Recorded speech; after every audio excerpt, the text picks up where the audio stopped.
जय श्री राधे भक्तों, जय श्री कृष्ण।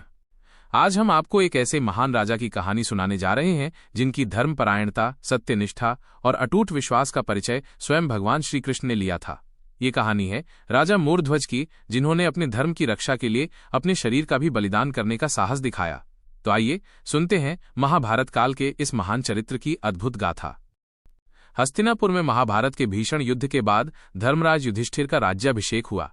पांडवों ने अपने अपने दायित्वों का निर्वहन करना शुरू किया। इसी बीच द्वारकाधीश भगवान कृष्ण अपने भक्त और मित्र अर्जुन के साथ भ्रमण पर निकले। वे दोनों आपस में बातें करते हुए एक ऐसे राजा की महिमा के बारे में चर्चा कर रहे थे जिनकी दानवीरता और भक्ति की कीर्ति चारों दिशाओं में फैली हुई थी। इस राजा का नाम था मूर्ध्वज। अर्जुन को यह सुनकर थोड़ा आश्चर्य हुआ। उन्हें लगा कि दुनिया में उनसे बड़ा कोई धनुर्धर, वीर और दानी नहीं है। उन्होंने भगवान कृष्ण से कहा, हे माधव, मैं मानता हूं कि राजा युधिष्ठिर धर्मराज है और कर्ण जैसा कोई दानी नहीं हुआ, लेकिन क्या वास्तव में कोई ऐसा भक्त है जो अपनी भक्ति में इतना अडिग हो कि वो मुझसे भी श्रेष्ठ हो? मुझे तो आपसे बढ़कर कोई नहीं लगता। भगवान कृष्ण मुस्कुराए। उन्होंने अर्जुन के मन के भावों को भांप लिया। अर्जुन के अहंकार को तोड़ने और उन्हें भक्ति का सही अर्थ समझाने के लिए उन्होंने एक लीला रचने का निश्चय किया। कृष्ण ने अर्जुन से कहा, पार्थ, अहंकार मनुष्य के पतन का कारण बनता है। ये सत्य है कि तुम एक महान योद्धा हो, लेकिन प्रेम और भक्ति के मार्ग पर अहंकार का कोई स्थान नहीं होता। राजा मूर्ध्वज की भक्ति और त्याग अद्भुत है। वे मुझसे इतना प्रेम करते हैं कि उनके लिए अपना सर्वस्व न्योछावर करना भी तुच्छ है। अर्जुन को ये बात हजम नहीं हुई। उन्होंने कहा, हे केशव, यदि ऐसा है तो मुझे उस राजा से मिलना है और उनकी भक्ति की परीक्षा लेनी है। भगवान कृष्ण ने अर्जुन की इच्छा स्वीकार की। उन्होंने कहा, ठीक है, लेकिन हम उनके पास अपने वास्तविक रूप में नहीं जाएंगे। हमें उनकी परीक्षा लेने के लिए भेष बदलना होगा। भगवान कृष्ण एक शेर, सिंह और अर्जुन एक ब्राह्मण का रूप धारण करके राजा मूर्ध्वज के राज्य रत्नपुर की ओर चल पड़े। रत्नपुर एक बहुत ही सुंदर और समृद्ध राज्य था। वहां प्रजा बहुत सुखी थी और राजा के गुणों की प्रशंसा करती थी। राजा मूर्ध्वज एक अत्यंत धर्मनिष्ठ और न्यायप्रिय शासक थे। उनकी पत्नी का नाम महारानी सुदर्शन और पुत्र का नाम ताम्रध्वज था। राजा, रानी और उनका पुत्र तीनों ही भगवान कृष्ण के परम भक्त थे। वे महल के द्वार पर पहुंचे। द्वारपाल ने उन्हें रोकने का प्रयास किया, लेकिन ब्राह्मण रूपी अर्जुन ने कहा, हमें राजा से मिलना है। हम दूर देश से आए हैं और बहुत भूखे हैं। हमारा ये सिंह भी कई दिनों से भूखा है।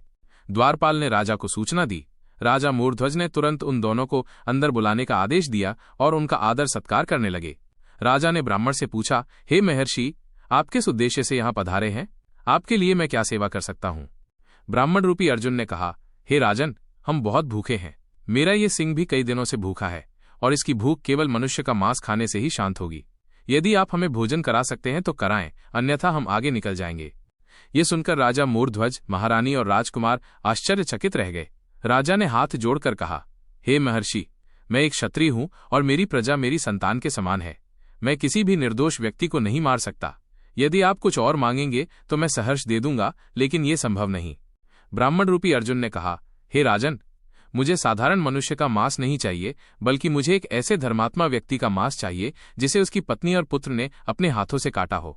यदि आप ऐसा कर सकते हैं तो ही हमारा पेट भरेगा, अन्यथा हम भूखे ही लौट जाएंगे। ये सुनकर राजा मूर्ध्वज सोच में पड़ गए। उन्हें समझ नहीं आ रहा था कि क्या करे। तभी भगवान कृष्ण ने शेर के रूप में गर्जना की, मुझे बहुत भूख लगी है।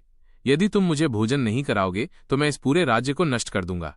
राजा ने देखा कि स्थिति बहुत गंभीर है। अपने धर्म, राज्य और प्रजा की रक्षा के लिए उन्होंने एक बहुत बड़ा निर्णय लिया। उन्होंने कहा, हे महर्षि, यदि आपके सिंह की भूख केवल इसी से शांत होती है तो मैं तैयार हूं। मैं और मेरी पत्नी मिलकर अपने पुत्र ताम्रध्वज को काटेंगे और आपको भोजन कराएंगे। इससे मेरे राज्य और प्रजा की रक्षा होगी। ये सुनकर महारानी सुदर्शन की आंखों में आंसू आ गए, लेकिन उनके चेहरे पर कोई शिकन नहीं थी। उन्होंने भी अपने पति के निर्णय का समर्थन किया।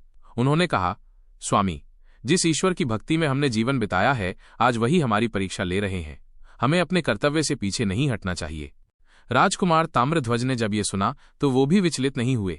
वो समझ गए कि ये कोई साधारण घटना नहीं है, बल्कि भगवान की लीला है। उन्होंने अपने माता पिता से कहा, पिताजी, मैं सौभाग्यशाली हूं कि मेरा जीवन प्रभु की सेवा में काम आ रहा है। आप मेरी चिंता न करें, बस आप मुझे काटने के बाद इस बात का ध्यान रखें कि मेरे शरीर का कोई भी अंग जमीन पर न गिरे, नहीं तो आपकी सेवा अपूर्ण मानी जाएगी। राजा मूर्ध्वज, महारानी सुदर्शन और राजकुमार ताम्रध्वज तीनों भगवान कृष्ण के नाम का जप करते हुए कुल्हाड़ी लेकर बैठ गए। राजा और रानी ने एक तरफ से राजकुमार को काटना शुरू किया। जैसे जैसे वे शरीर के टुकड़े कर रहे थे, राजकुमार के मुख पर मुस्कान बनी हुई थी। वो दर्द में भी भगवान का नाम जप रहे थे। जब वे राजकुमार का सिर काटने लगे तो ब्राह्मण ने कहा, ठहरो, इस बच्चे को काटो नहीं, क्योंकि सिंह की भूख शांत करने के लिए तुम्हें सिर भी देना पड़ेगा। राजा और रानी ने बिना किसी हिचकिचाहट के राजकुमार के सिर को धड़ से अलग कर दिया। अब वे टुकड़ों को एक बर्तन में इकट्ठा करने लगे। तभी उन्होंने देखा कि राजकुमार के सिर से खून की कुछ बूंदें जमीन पर गिर गईं। राजा रानी ने सिर को जमीन पर गिरने से बचाने के लिए अपने हाथों से पकड़ लिया। जैसे ही उन्होंने सिर को उठाया, उनके हाथों से खून की बूंदें जमीन पर गिर गईं। ब्राह्मण ने कहा, हे राजन, आपने वादा तो पूरा किया, लेकिन आपकी सेवा अधूरी रह गई। आपके पुत्र के शरीर का एक अंग जमीन पर गिर गया। ये तो धर्म के विरुद्ध हुआ। राजा मोरध्वज और महारानी सुदर्शन की आंखों में आंसू आ गए। उन्हें लगा कि वे अपनी परीक्षा में असफल हो गए हैं।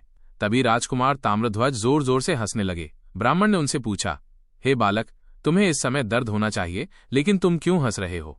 राजकुमार ताम्रध्वज ने कहा, महर्षि, मैं इसीलिए हंस रहा हूं कि मैंने अपने माता पिता की भक्ति और त्याग को देखा है।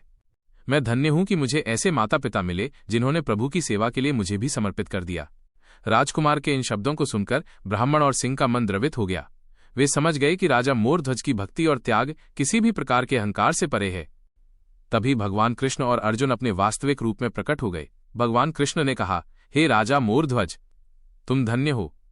तुम्हारी भक्ति और त्याग की तुलना कोई नहीं कर सकता। तुमने अपने पुत्र का बलिदान देकर भी धर्म का पालन किया।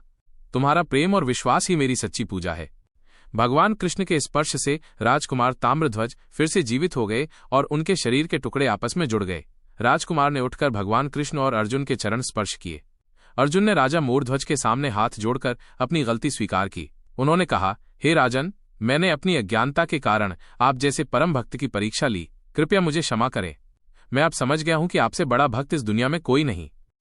भगवान कृष्ण ने अर्जुन को समझाया, देखा पार्थ, सच्ची भक्ति में न तो कोई अहंकार होता है और न ही कोई स्वार्थ। राजा मोरध्वज की भक्ति ने केवल मुझे ही नहीं बल्कि तुम्हें भी प्रभावित किया। आज तुमने यह सीखा कि प्रेम और त्याग ही मनुष्य को महान बनाता है। राजा मोरध्वज ने भगवान कृष्ण से कहा, हे प्रभु, ये सब आपकी ही कृपा है। मैं तो आपका एक तुच्छ सेवक हूं। इस घटना के बाद राजा मोरध्वज की भक्ति और त्याग की गाथा चारों दिशाओं में फैल गई। वो हमेशा के लिए एक आदर्श भक्त और राजा बन गए, जिन्होंने अपने पुत्र का बलिदान देकर भी धर्म की रक्षा की और भगवान की भक्ति का सही अर्थ समझाया।